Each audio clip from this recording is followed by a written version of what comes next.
All right. So we're live. So I have a very fascinating guest here today. Thanks. I think this is going to be like the most well, we've met through more formally met through the net from Daniel Gardner, OG Rose. Um, but yeah, I think this is probably going to be like the most like formal introduction between you and I. hmm Um, I thought it'd be really great to interview you because it seems like you have a lot of like, you take a lot of like cultural and artistic stances and sort of like analysis on that seems to be like your I guess like interest and forte about um but Yeah. Yeah. I'd agree. It's my entry but point. yeah, but I guess for myself I try not to actually like read too much of your work, just to sort of leave myself open to more questions, hmm so that way I wouldn't be like, oh yeah, I totally know, totally read that, so I'm not gonna act surprised. But yeah, so just give like a rundown, like, you know, what do you do and like what brought you to writing Substack and everything that interests you right now. Yeah. Well, thanks for inviting me to participate in your program. Um, and I equally respect the work that you do and the research that you do. So thanks a lot. It's nice to be here. Um, yeah, I would say that visual culture and fine arts are is sort of my entry point into and it's sort of my lens, my critical lens into everything uh, that I write about, which is I have very eclectic interests, but I try to um, think about them from a visual artistic point of view, um, and trying to think about uh, artistic style as and as the way that a society will process cultural changes or societal changes. My formal background is in art history, and art history and philosophy is what I did. And then in graduate school, I was going to graduate school to study performance art, history of performance art specifically, and to study um, curatorial methods, research curatorial methods for archiving performance and documentation of performance, which is historically known as something that is alive, that is ephemeral and of the moment. And so, how do you document that? But what I ended up studying, what my research led me to in graduate school was actually more anthropology of death. And so that is like a it's that's not super apparent in my Substack right now, but that is my specialty, in my area of specialty. And what that looks like in my professional life is I work with a lot of cemeteries, and I bring like public events and public programming to cemeteries. um, and yeah, I've organized performance festivals in cemeteries, poetry slams, story slams, things like that. But more broadly, I also just like work in the arts and culture sector, um, organizing public events for people. But something that was um, I felt like I was in my research and in my graduate studies when I was in my early 20s, a lot of that I felt like I was preparing myself to go into a museum career, and which is sort of marries this like very public facing organizing, like organizing things to be offered to the public, and then married with a lot of writing, a lot of curatorial writing and interpretive signage writing, things like that. And so working only in public programming and only organizing for organizing events for people to attend, that left me short of, I didn't have the museum career that I was preparing for. That left me short of writing. And so here I am now, um, trying to write for the public, um, despite Mm. not being a curator in the museum institution, and which also lends a lot of freedom because I can write about anything as and but my again my angle is always like the artistic process. Mm. Yeah, I think like your work ties in a lot of like what uh I've been thinking recently, I didn't even realize that I was interested in what I call like the everyday. Mhm. Um, and it does seem like, now with digital and everything, there's like this ironic pictorial language that we're just all using now, Yeah. right? Like memes, emojis.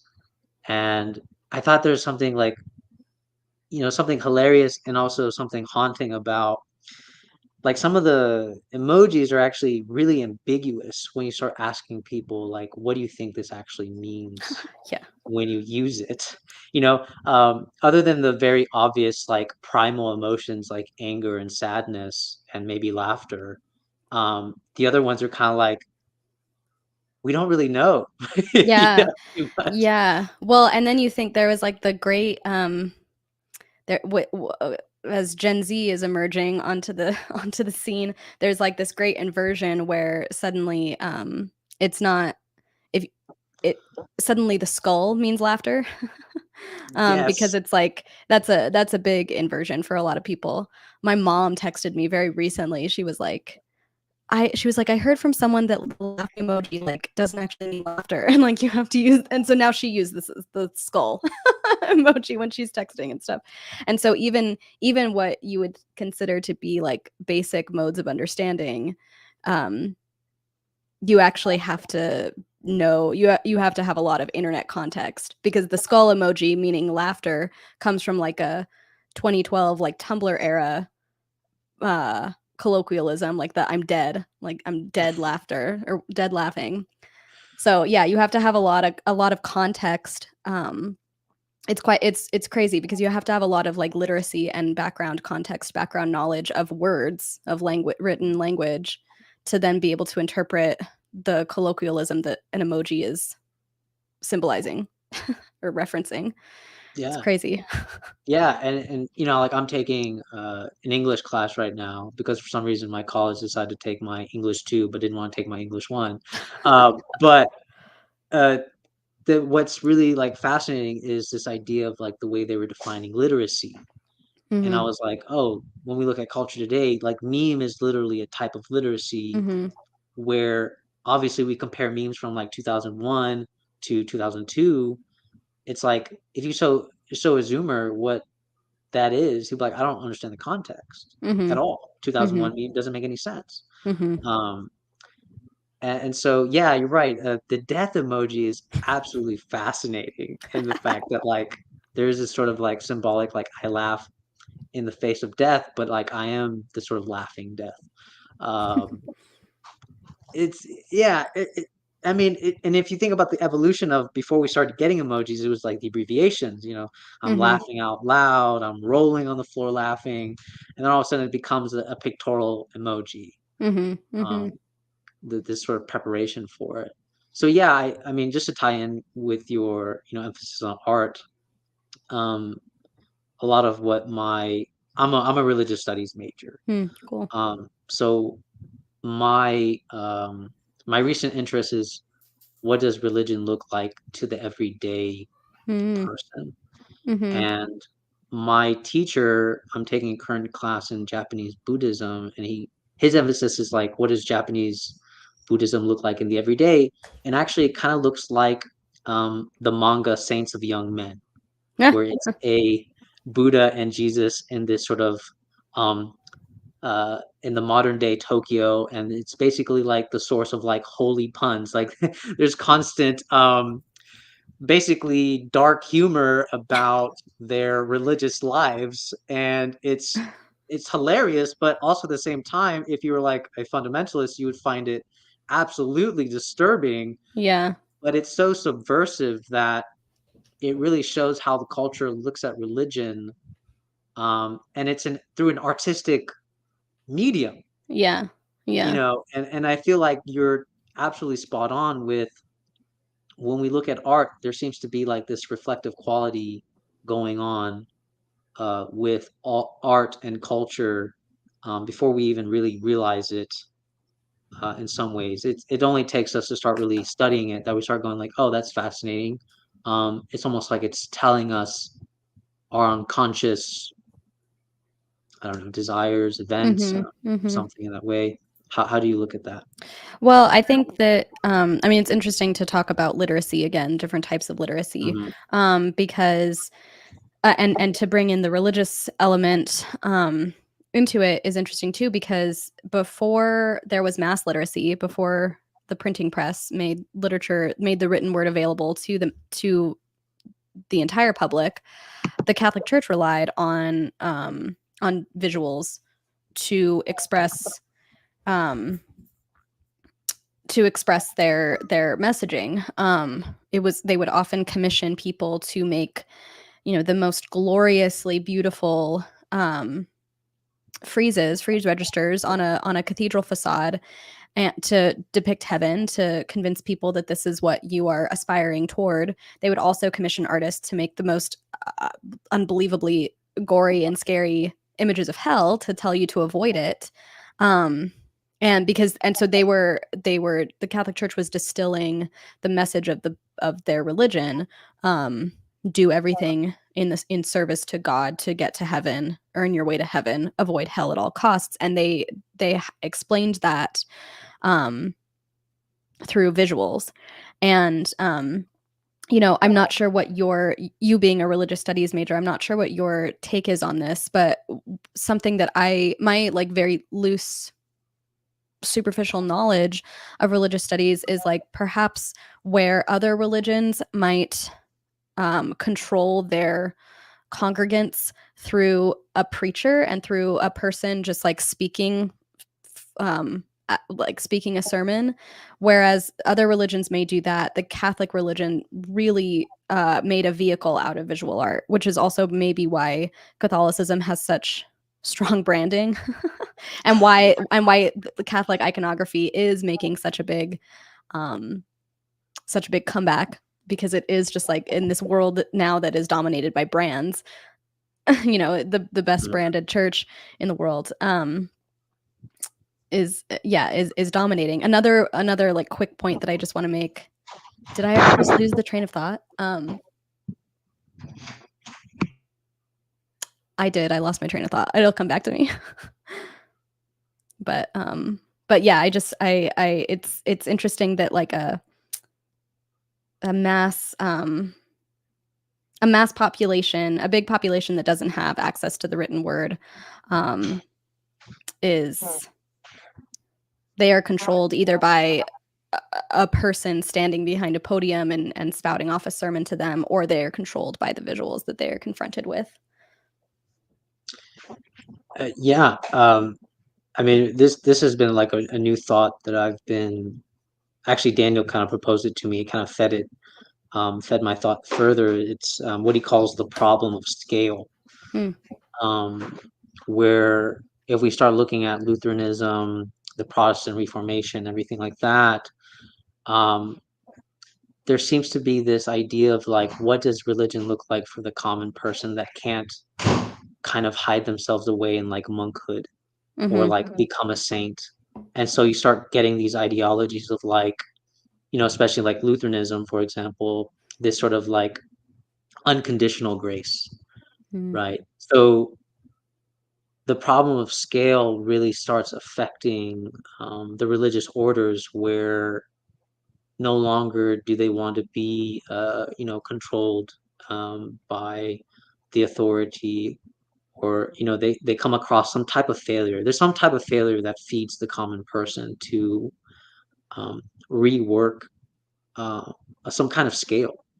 And that's why it's utterly fascinating when you start looking into like Pure Land Buddhism. Hmm. Um, and like Pure Land Buddhism is actually very close to Christianity. It's crazy how Yeah. all of a sudden it goes from like this Buddhism that we know, and then it goes from in Japan, this Pure Land Buddhism where it basically has the same eschatology as like the notion of heaven Mm-hmm. and some, this arising notion of grace. Uh, so, and again, what's really ironic is that both of those people that made Lutheranism and Pure Land Buddhism were both failed monks. Hmm. Hmm. Like Luther was a failed monk. Right. Shinron, the guy that sort of initiated Pure Land Buddhism, was a failed monk as well. So there is something to be said about like when religion comes across an idea or a revelation, the problem of scale immediately starts presenting itself through the course of time. And Mm, that's why it's no longer just Buddhism, it's Buddhisms. And that's why it's no longer Christianity, it's Christianities. Um, and so it's an utterly fascinating thing. What really surprises me actually is when we start talking about the Catholic Church and like Protestantism is like all of a sudden they start like really borrowing images, right? mhm, Like mhm, yeah, they start borrowing this art. So that's really fascinating, and I don't really know. I mean, I know the reason why, but it's something I haven't really like analyzed in a like a real way about, what mhm. is it about this barring that was so necessary, and what did that actually reflect in some way? I think it Um, I think it reflects that, that there really is a well, I hesitate to make such a grand sweeping statement, but there really it feels as though what visual art can do, and any art form, I guess, but we humans are visual primarily. What visual art can do is get at like objective truth and point us toward like uh, point us toward like an objective or like a platonic reality. I think that that's what that proves, and I think that the Catholic Church harnessed that power. That sounds like extremely mystical and really grand, but I would say that I that's what I really think. um, and the train of thought actually did come back to me that I was going to say about another, and which is maybe ties into this, but about another mode of how visuals affect religion, how visuals affect uh, groups of people and their belief and group belief. When you think about syncretism, and when certain populations are persecuted and oppressed and can't practice their religion openly. A concrete example of this would be like what is now known as Haitian voodoo, but Haitian voodoo comes from West Africa, like Yoruban spiritualities. And um, when Yorubans are circulated in the slave trade and are colonized by the French, who are very Catholic, once they get to the Caribbean, they are um, still striving to practice their spirituality, um, but in order to uh, but they adopt the iconography of French Catholicism, French Catholic saints, and in order to maintain their practice. And it's not like like that's curious, right? Because it's not like they decided to come up with like a code language and like come up with code words.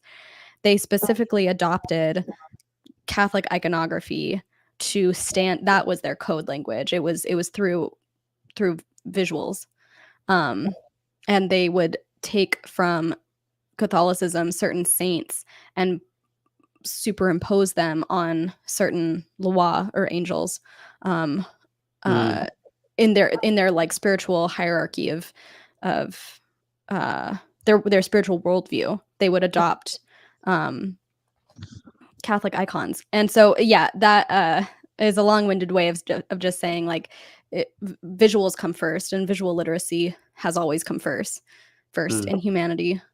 And I do think that it's because it really gets at um, the universals that our language grasps at but can't really hold.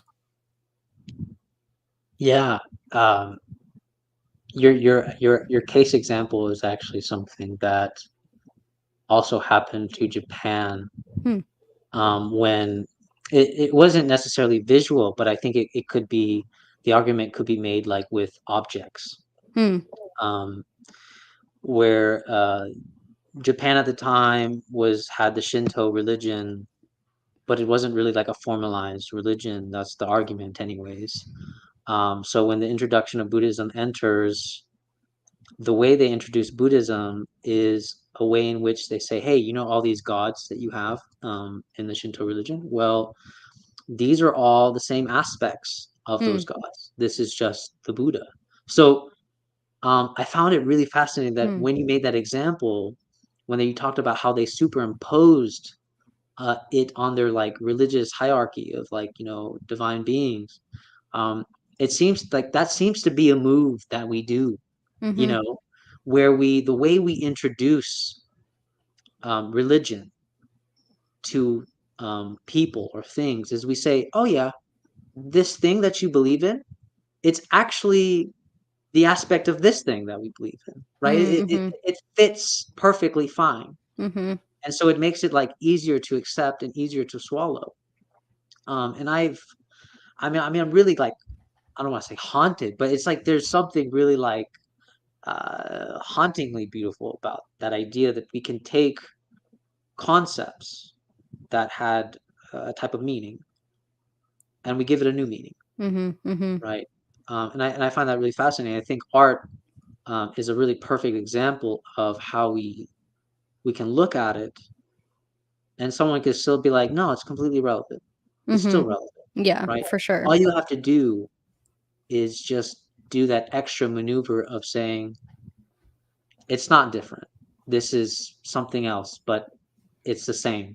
It's different Yeah. but the same. Yeah, and I think that that is maybe what drives the impulse for, um, Protestant or, like, non-denominational Christian spiritualities. That's what drives them to negate imagery, Mm, from f like, to distinguish themselves from Catholicism. Um, like, they sort of get rid of the ostentation or the ornamentation.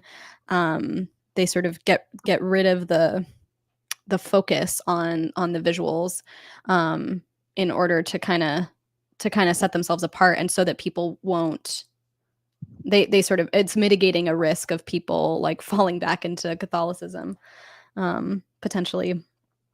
And the other thing too is that, uh, beyond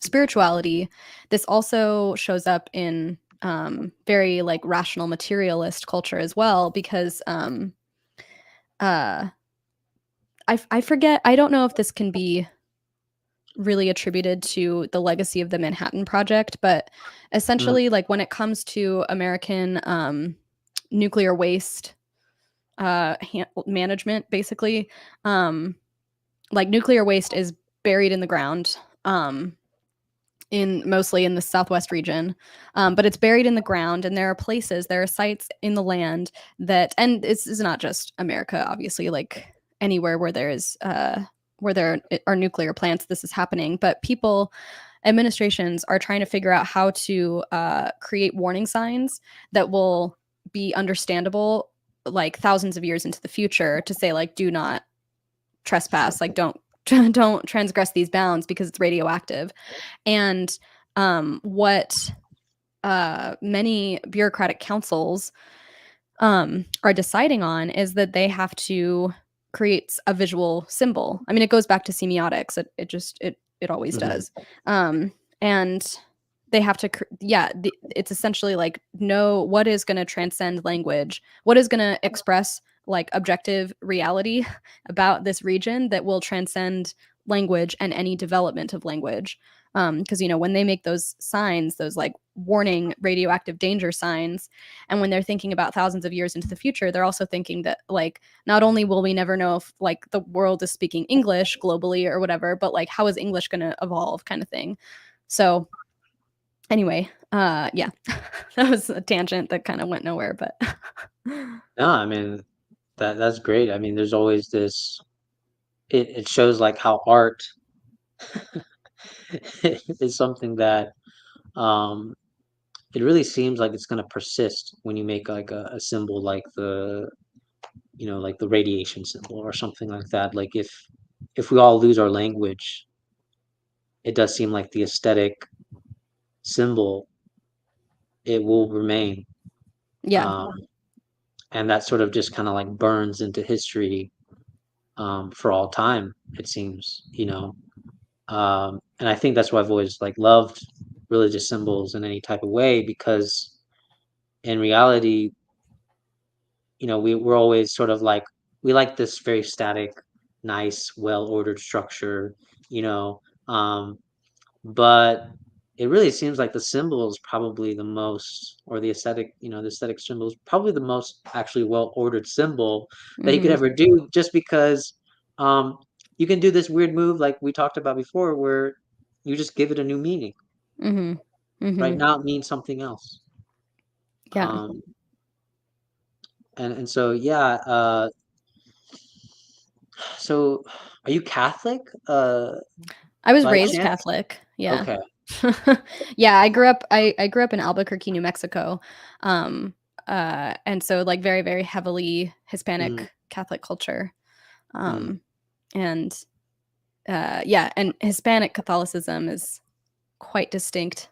I don't know, it just seems like Christ suffering is a bigger deal than, like like a French Catholic or I mean, the Italians can get pretty gory too, but mhm. the yeah. I mean, it's funny. It's interesting because like I'm also like I'm half Mexican, half Cuban. But I was somehow born into not Catholicism. Mm, I was born into Seventh-day Adventist, mm, and it's funny because as I started like breaking away from like my religious roots in like every way possible, um, I remember like telling my mom for a moment, I was like, "Yeah, I'm exploring Catholicism." And it's just like, "That's the devil." Like they that's what they talk about, you know? And I'm just like, I mean, that doesn't make any sense to me. Um, and and it's always fascinating how I'm very much against the idea of like there's always this metaphorical painting of the other side, you mhm. know? Right, right. Like, oh, they worship symbols, like they worship the paintings or like something like that, and it's like there's always an element of worship, but I think I heard it best from like a Catholic actually. It's more like it's how the painting is like an access to something. Mhm. It's like access to like the sacred, it's like that sort of intimate contact with the sacred. It's not necessarily like the object itself, but there's something about that embodied object. Well, it's like that embodied sacredness that's there, Mhm. that's sort of hidden Mhm. away. That's like really beautiful about it. Mhm. But ultimately, it does matter about how you turn towards it. If you know that this is your access towards God, then it's not an idolatry.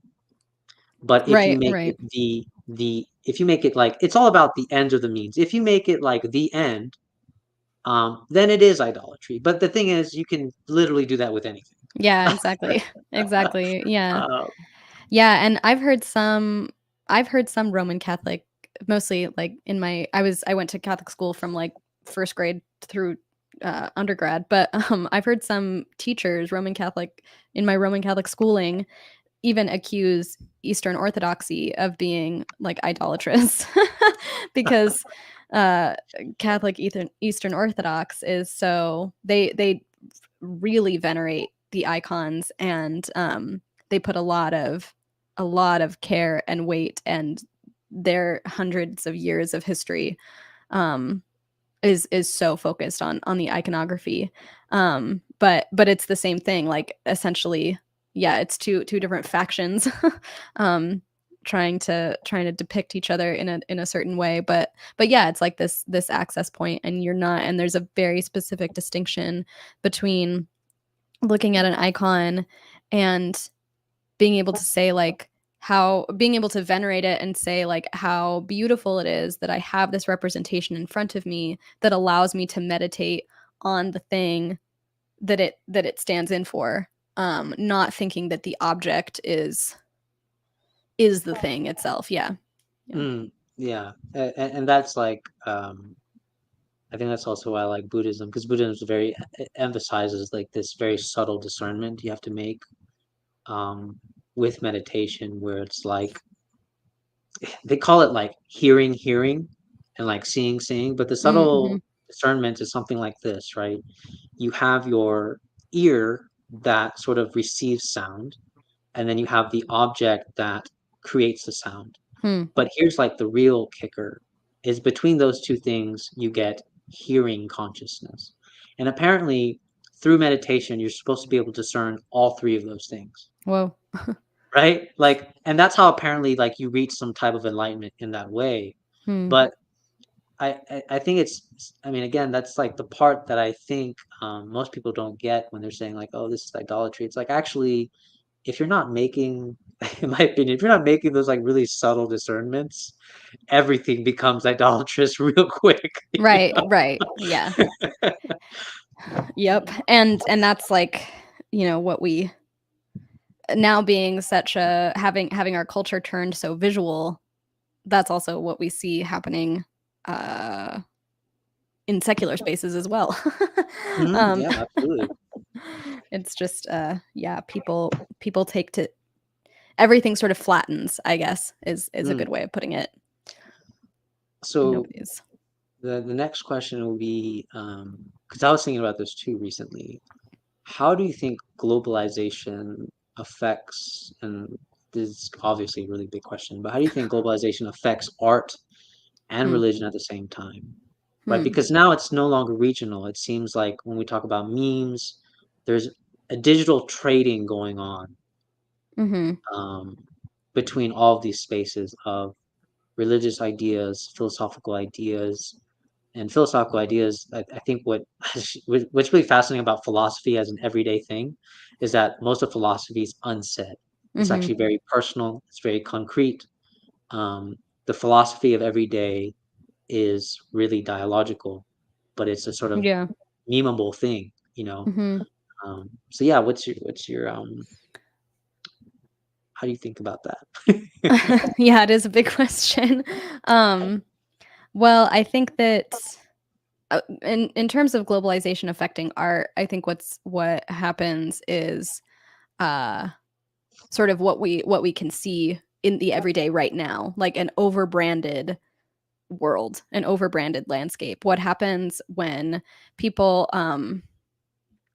there are certain places in the world that feel like cultural cradles, like New York City, London, Berlin, LA, um, big metropolises where there's an influx of people moving to those places, and they move there because they want to experiment, and uh, they want to be free to like make their own work, make their own art, whatever. Um, and what happens when that is being displayed on Instagram to millions of users, billions of users and viewers, um, people feel an impulse to copy. They feel like, oh, I really like that style. I'm going to totally copy it. And whereas, like, obviously, mimicry and imitation is found pre-internet. But it takes a longer time for the imitation to really incubate. With Mm, something like social media, you have, yeah, people just like, you can instantaneously see someone's like a painting that they're working on in their studio, and then you can instantaneously see a copy of it happening in some artist studio, um in Chicago or in Des Moines, Iowa, or something, like sort of these like middle tier cities where people are wanting to have a creative outlet. They just sort of like try to copy the style. And there's also like a subtle distinction there, though, because like copyism in art is like known to be a thing that you do, like in the 19th and 18th centuries. Copyism, like you would go to a museum and you would copy, like you would sketch the Bernini sculptures and things like that. You would copy a Whistler painting or whatever. Like copyism is also a major thing that feeds an emerging artist's career, and like that's how they learn eventually or that's how they learn the rules that they will eventually break with their own individual style. But that's a whole other conversation. um I think that things now in a really fast-paced globalized world, people it gets flattened again. People will just try to copy any style they see. They want to imitate it. They want their location, their place to mimic or look like a place like New York City or Berlin. And so they're going to copy it. So it really, globalization, the short answer is that it really like squeezes creativity It really Mm, it strangles it. It really threatens creativity to me, individual creativity. Obviously, there's like I think that when people have a really strong sense of place, and a really strong sense of like locality, when they're really like strongly local and they're really rooted, that's the opposite of globalization, right? Then that is where creativity, that's what you need to nurture to cultivate a true creative spirit. And that's what a lot of I find I find that really places that have really really strong communities of individuals who are like very dedicated to their region and their people, like that's where art really thrives. mm. um when it comes to religion, I I don't know if I can make any like definitive claims about globalization affecting religion, because it's just like, because it feels like religious institutions are trying to globalize, in the sense that they're like trying to impose a overarching belief. Mm. But that might be my own like very being raised in under Christianity. That might be like a that might be influencing me. Uh, yeah, I mean, I definitely agree with your point on like, the art problem with globalization. There seems to be definitely a flattening. I mean, one of my, like, always, I critique this, like, all the time about the internet or anything is, like, everybody wants to be an individual, right? So Yeah. everybody's copying each other to be this sort of individual, but that's like that is the paradox, right? Yeah. If you're all trying to be individuals, then who are you? You're nobody, right? That's like the existential underlying concern that drives everybody to sort of copy. They want to be an influencer, but the thing is, everybody's an influencer in some way. Mhm. Um, and so it definitely does flatten it. It definitely flattens the individual's creativity in every bit of way because they're more concerned about being Mhm. an individual. Mhm. That's like the concern, and that totally kills creativity because really, um, the art itself, I mean, is something that is not. I mean, again, like you said, it's meant to be copied, but meant to be copied in a way that it's broken, Right. and you don't see the break anymore. I think that's what it is. You Yeah. don't see people really trying to break it. They're scared because they've already built their, image off of the copy in some way, in some fashion. Yeah. Yeah. There was a really interesting, I think it was Verse Substack, the Verse Substack newsletter. Mhm, Um, and this person had like tweeted something about the actress Sydney Sweeney, who's been in the news recently because um, people are like one of her. Yeah, she's been in the news because she posted. She's an actress. She's very famous. She's very beautiful. People love her, and she posted an image on Instagram of like a family gathering, and one of the family members had like had a MAGA hat. And so then the entire internet decided that she was responsible for like her Republican relatives or something. It was ridiculous. But anyway, this Verse Substack person had tweeted out that like what makes her beautiful is that she's like very clearly ugly. Like she like like she has sort of this like really weird like wide set eyes. She also has like the sanpaku eyes, right? Like the you can see the whites mhm, of her eyes beneath her pupils and stuff. And so and then people like were just attacking this person. They were just like, she's not ugly, she's so beautiful. Anyway, led this person to write a Substack about flaws and like human individual style and individual inflection points that you can see in artwork. And that's what makes it beautiful. That's what contributes to the beauty, and sort of defending the statement of like Sydney Sweeney is only stunningly beautiful because she's actually ugly. Uh, but any, but anyway, there was a series of images that they put in this Substack article that was like, um, it was like 4 images of paintings of women figures, and it was very they were sort of like photorealistic, and they were contrasted with the Mademoiselle d'Avignon, the Picasso image. It's a Picasso painting of like 5 women in his cubist style. Um, and it was sort of like pick out uh which painting is most striking. And this was like on a survey, public survey, and like almost unanimously, like definitely high majority of people would always say that the cubist painting was the most striking, the most beautiful, and that whoever painted that was the more talented artist. The But it's a trick question because all of them were painted by Picasso, and so and so Picasso is essentially like doing these painting studies, where he's copying traditional pre-modern painting styles, and he's doing it all the right way. But what ends up making him the standout artist is the cubism, Mhm. Mm. that inflection point of like individual expression. I like that because it's like I I'm a big fan of like Rainer Maria Rilke Mm, as like a poet. But his fascination with Rodin, mm, the one that the sculptor, um, there is something to be said about like I always liked his sculptings because it's like there's something beautiful about the incompleteness that he sort of like represents in his artwork.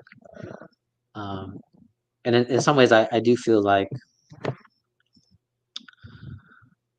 we've gone away from that, but also I think that example that you give kind of showed like a glimmer of that.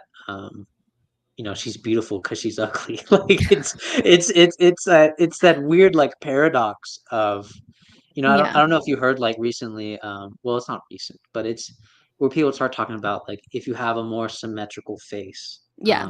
you're considered more beautiful, right? Um, and I think it's like in some ways I'm like, yeah, that's true. Um, but I'm almost like caught in that trap of like, yeah, I just want to believe that's true. Yeah, You totally. know? And so, but there is something about the flaw that is almost like it's unique in the sense of like it's not really mimicable, really. Hmm. The symmetry is deeply copyable, Yeah. but the flaw, um, when you look at a human being, that is like when you find like a very specific flaw, that is what really fascinates me. And then like art, you know, art, I know art, some arts will try to capitalize on this, like Rodin. Hmm. Rodin will try to capitalize on the flaw. Um, and yeah, there is something about like our notions of perfection that sort of get exemplified in art. Um, but it does seem like the more people obsess about perfection, the more empty it looks because it's not what you think it is, Mhm, mhm. right? And art seems to always sort of shatter those notions of perfection when you actually begin to like really look at a piece of artwork because Yeah, you could be like, oh, it's perfect. Well, like, what do you mean it's perfect? Like, what is it about that's like perfect, you know? mhm. Another an interesting, sculpture that is extraordinarily flawed, but it's really subtle. It's not like, what happens in modern art in like with Rodin or Picasso, they do try to exaggerate the flaw, and they do try to like really point it out as, and that becomes like a stylistic choice. It becomes a political statement, but a piece of sculpture that is so flawed, but it's so subtle, and it's like this flaw is what actually makes it seem so perfect, is the pietà. The Mm, pietà is the body proportions are so off. If Mary stood up, because like Mary's legs are too long, if Mary stood up, like she wouldn't be able to balance on her legs because they're like over 3/4 of her body size, and she'd be like a tiny statured woman standing on like 9-foot legs. um like the proportions are completely off, but you wouldn't be able to, my interpretation I yeah, my interpretation of this is that because Michelangelo knew what he was doing, because he also constructed the damn St. Peter's. Like he knows how to make things proportionate. He was an architect as well. So to me, that is an intentional flaw to get the message across. Mm, It in all likelihood, when you think about the stature of like a mother and her son, like in all likelihood, uh Christ the person is larger than Mary, and if she's holding him as he's dead off of the cross, she's not really, her lap can't really support him. And so to me, the idea is like that he is exaggerating the like Mother Marian worship kind of thing of like the suffering is the suffering for Christ is over because he's already dead. He's already uh, he has 3 more days and then he's delivered. But the suffering of people surviving is emphasized through like Mary still has to hold this burden. And so he's trying to show that through by making it seem like her lap is supporting, is like is carrying the burden of dead Christ. So anyway, that is also like a big, maybe generalized statement, but I really stand by it. no, I like your interpretation. It's it kind of reminds me of like the way I've been looking at uh, like like AI, kind of like movies where it's like these projections about, AI taking over humanity, or like Planet of the Apes and stuff like that. There is something about the human being when they do something artistically. There's always something very not human. Hmm. There's almost like a very divine element Mm-hmm. about the human being that gets projected onto the art. And so I really like the idea, and the way you were talking about Mary, is there's this way in which we become disproportionate. The humanness, the not humanness, you could say, the not humanness inside of us is absolutely disproportionate. It's almost like apocalyptic, you know. It Mm-hmm. completely shatters our reality about, and I find it fascinating because it's like art and human beings have always projected this sort of not human element. You see this in like the notions of like Star Trek, the fact that King Kong and like everything like this. There's just something that the human being is utterly fascinated about, something that is not it, Yeah. Yeah. right? Yeah. Totally. Totally getting outside of the self. Yeah, and that's the thing that I've always been fascinated about, just like the human in general, is that even though we're deeply human, there's something deeply not human, not self, Mm-hmm. about all Mm-hmm. of us that sort of gets projected onto all of the art, Mm-hmm. right? It doesn't even matter if you believe in God or not. I feel like this is just something like, I mean, why does mythology have a mythology? Why do we construct all these notions of like there was gods and then there was not gods, and then now we're gods, we stole the Promethean fire? It's like there's always something not us in Mm-hmm. our Mm-hmm. artwork. Mm-hmm. you know Yeah, completely. I think it's a striving toward um yeah, just something like Mhm, beyond us. And even in a purely agnostic worldview as well, it's like, or even an atheistic worldview, is like trying to get at like true reason, or like mm, like objective uh universal truth, maybe. Like it's always a striving for, aesthetics are always um going toward that. And I don't know if that is like a, I don't know what to call that. I don't know if that is like a self-hatred, like trying to find something other than human, or if it's also just trying to be able to, I also think that so much of philosophy trying to define the human condition, and so mhm, much of defining something is also like taking stock of what it isn't, mm. evaluating what it is not. And so trying to get beyond human is also trying to maybe, would also like help our quest to define what we are by figuring out what we are not. Yeah. I mean, like, this is why I'm, like, obviously very fascinated by religion because there's something deeply ironic about Adam and Eve when they get presented the option to sort of be beyond God, right? Mhm. Satan gives them the option of like, look, if you take this, you'll be like God, basically. Um, and yet the ironic part about Adam and Eve and in some interpretations, I think this is more like the Hasidic Jewish interpretation, is that the irony is that they wanted to know good and evil, but Mhm. they were already doing good. So there's like this Mm. very subtle distinction between wanting to know good when you're already doing good. Hmm. So what, what is it about this knowing that constantly, like you said, right? This pushing beyond, like trying to get to true reason or pure anything. Um, it's a deeply ironic thing where actually you don't have to do anything.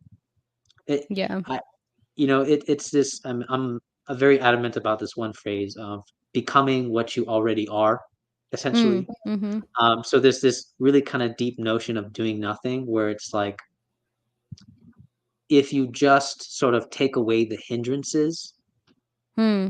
you doing nothing is actually already realizing that you are this sort of have this sort of divine spark. You already are. It's very Lutheran and also in some sense, but you already are saved. Like that's like Mhm. the deep Mhm. paradox about it. It's Mhm.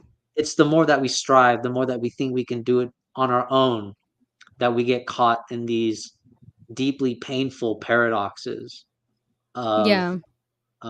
like a sort of existential concern of like, who am I? Yeah, I would even say that it's like the self-consciousness around it is Mhm, what makes is what really, like, locks that in, is, like, you don't have to always be, like, consciously striving for something or, like, mhm, to be always already self-actualized, to be always already saved, you, you don't have to, like, necessarily be running in the hamster wheel, like, doing, constantly, like, setting goals and making these, like, conscious decisions. There are ways to just be. I think that a lot of, like, I would say that that same idea runs through, like, Eastern or any kind of religion that focuses on meditation. mhm, Um, and, specifically, I would say, like, Eastern religions just because of, the meditation seems to be less, because meditation exists in Christianity too as prayer, but yeah, meditation on, like, a chakra meditation is, like, just being with yourself and not trying to, like, make any conscious moves towards something, just, like, letting that something kind of envelop you. yeah, yeah. I mean, and that's why I even like borrow like sometimes from like Zizek or Zizek did like this commentary on like Zeno's paradox, and I think that's in many ways we don't have to actually like take Zeno's paradox seriously, but we can take Zeno's paradox in like a metaphorical way where it's like the more that we try to do something, the we don't actually go anywhere. Um, Yeah. and it's like, and I always laugh at that, like, but it's so real when you really like look at it. Like the notion of like self-help culture, I'm like almost like deeply very critical of just because how many times, and I'm really drawing from my own experience when I say this too, like how many times have I read a self-help book and literally I'm like, okay, I know my situation better, Mhm, but mhm. literally nothing has changed. You know, like I know I Right, shouldn't be doing this. right, right. And yeah, the awareness just, like the awareness, like, spirals you in, like, to a really, really small degree. Mhm. When you should be spiraling out, you should be ascending or transcending, whatever, however you wanna say it.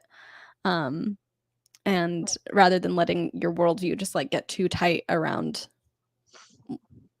definitions. Yeah, yeah, I have the same attitude towards self-help literature. It's Yeah. I mean, like, I remember, like, I went on a big spew about it on my Instagram, and, like, someone, like, messaged me immediately, like, "What do you mean, like, if you reach for a book, you're saying that that's already breaking that's already entering into the paradox?" And I'm like, "Yeah, that's you already entering into the paradox the moment you're reaching for self-help, the book is helping you, you're not actually helping yourself. Um, Yeah. there's a way in which actually the book is is the thing you receive. Like the way I inverted the whole process for people to understand what I'm saying is I said, actually, if there's a book that actually inspires you and changes you, it's actually you receiving the change rather Mhm. than you doing the change. Mhm. Because I don't know about you, but every time I've like sat down and like, okay, I'm gonna do this, this, and this, um, it easily falls apart quickly. But when a book deeply affects you or moves you in a type of way that you can't really explain, you're already changed. Mhm. It Mhm. already starts working inside you. It's, in a very Christian sense, it's the word, it's the spirit. Um, that's why there's this deep irony between doing nothing is actually just allowing the spirit to make your actions, Mhm. Mhm. right? It's not like a literal doing nothing. I think people take when I say do nothing like too seriously. Yeah, yeah. Well, and but in a sense, like, um, like, subscribing to self-help ideas is also like a form of doing nothing. To me, it pushes you further, or it can in a really worst case scenario, it can push you further into like a victim mindset where you're Mm, just sort of like, well, I can define my problems, but you're not actually like, you just sort of internalize that as an excuse. And I mean, it's the same with like astrology and like pop astrology, where pop astrology is like extracted from the actual science.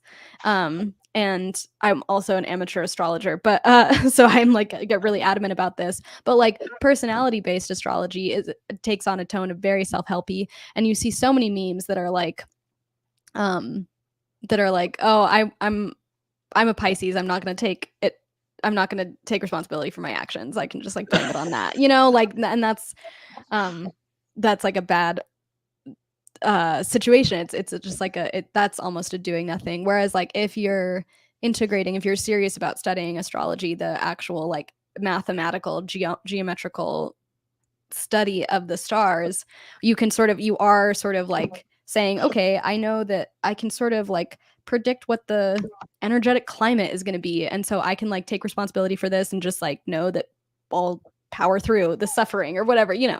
um yeah, but you don't have to like be so wrapped up in like, what does this mean for like my sun sign or something. Yeah.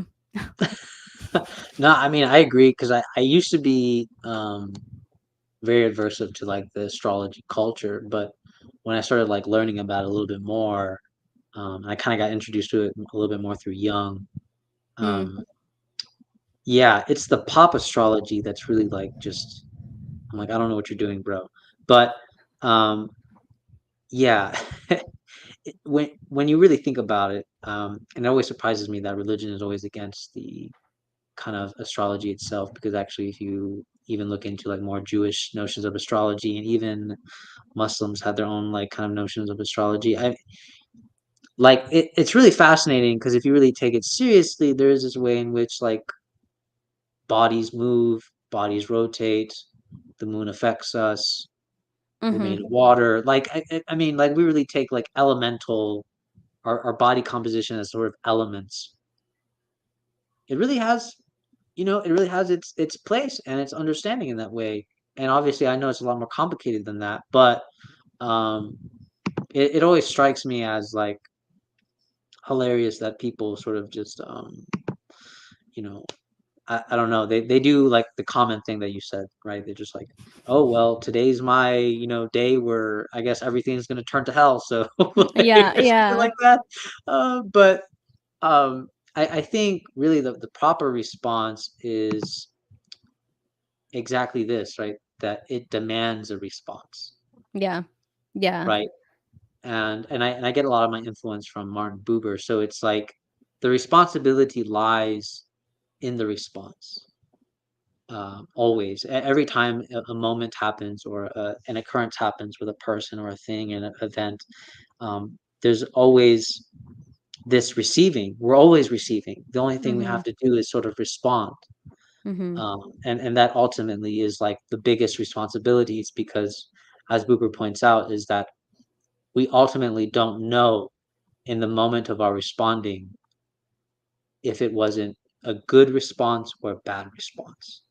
But that is Mhm. the risk and that is the danger that we take when we encounter another human being, Mhm. an Mhm. animal, any event, it demands a response. Mhm. Yeah, and a lot of times too much influence from, like, a self-help culture is, like, trying to anticipate every possible encounter, trying to Mm, anticipate every possible encounter so that you have the right you're just, like, hedging your speech constantly because you're just like, "Well," and in that case, your responses are um, not authentic to you. They're not, like, rooted in anything because you're just, like, trying to anticipate what the other person is gonna do. Um, mm. yeah, which gets to be a problem. So, Yeah. how just one last question, really. So how do you think art, just to tie in self-help culture, how do you think art can sort of subvert those notions of self-help? What is like your experience with that? Um, my initial reaction, my instinct is to just say, like, art is meant to be a vehicle for experimentation, and Mm, uh people need to process their world.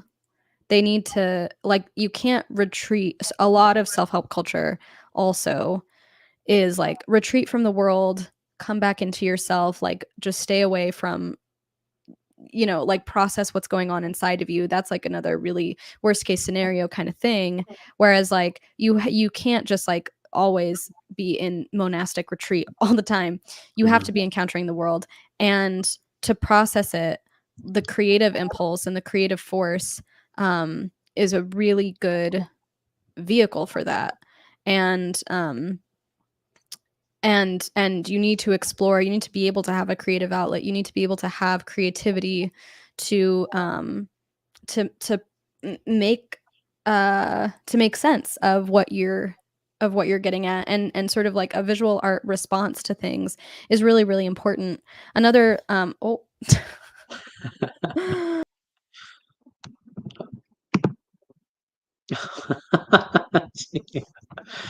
Oh man, the cat kicked her off.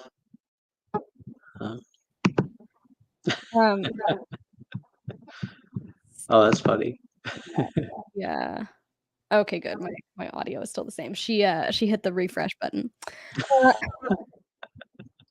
yeah, only ever does this when I'm, like, in a video call. But anyway, Mhm,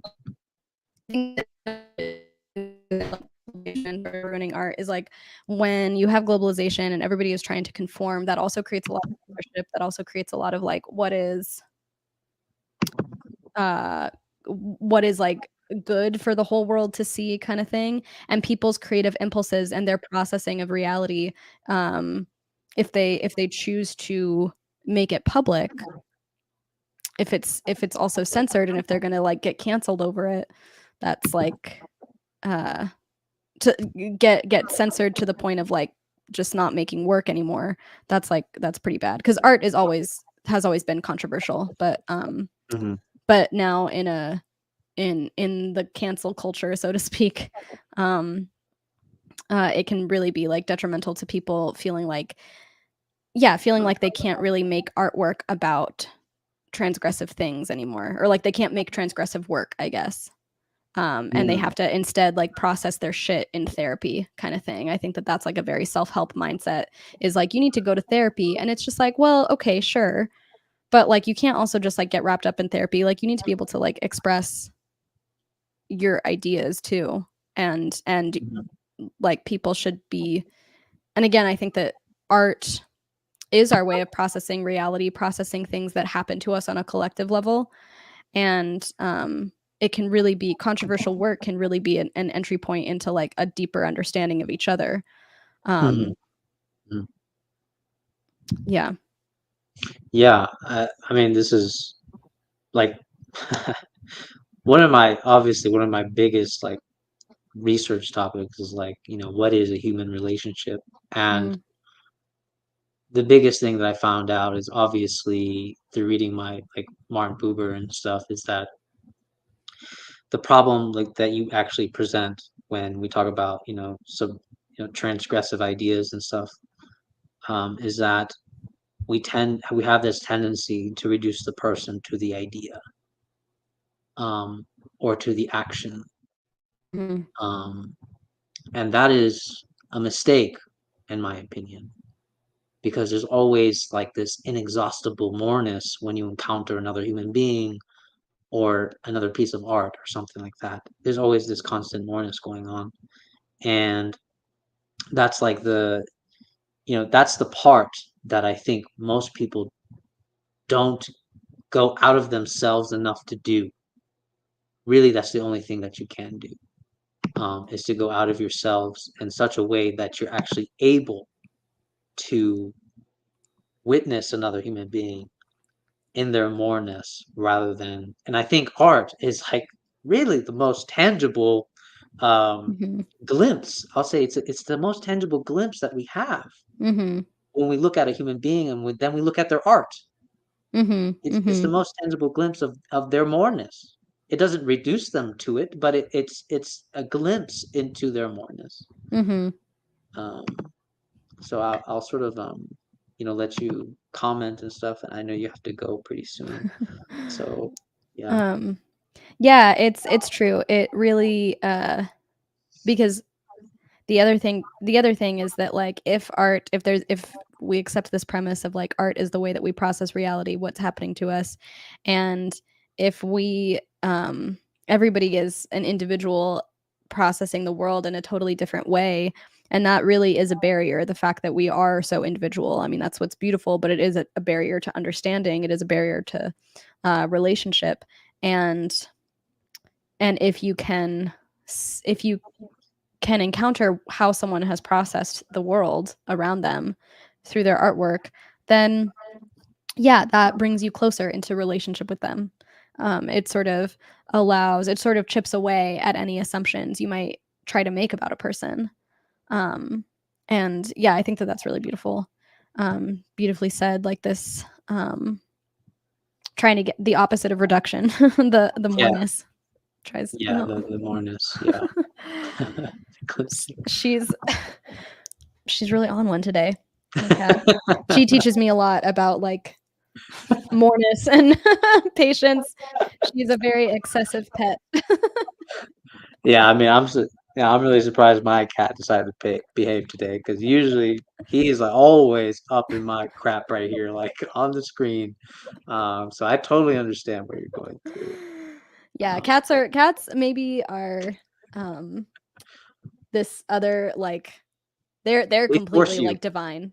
They force you to accept their moreness. Yeah, There is no settling with them on that.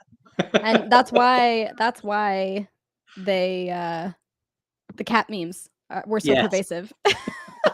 yes, yes, yes. That's right. Because they really are. They're something else. They're really like the divinity, I think. If a whereas a dog might treat their owner like God, cats are God.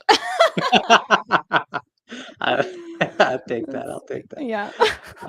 All right. So thank you so much for showing up and Thank you so much, you Javier. know having this conversation with me. It was really good. Obviously, if we had more time, but I'm not gonna reduce it to this one time. Obviously, you're very welcome to um, be a part of like anything I do with like the Boober sessions, or if you want to have another talk again, we can totally plan another one if we have more time and stuff. Cool. Um, so yeah, Thanks thank for the you. invitation. It was Yeah, great no problem. conversation. Yeah, it definitely was. It was nice to have like a more formal conversation rather than Yeah. being in a group and stuff. Yeah, yeah, for sure. I All really right. appreciate your time Yeah, making me time for too. me. Me too. All right. Thank you guys for watching, and hope you guys enjoy it. All right.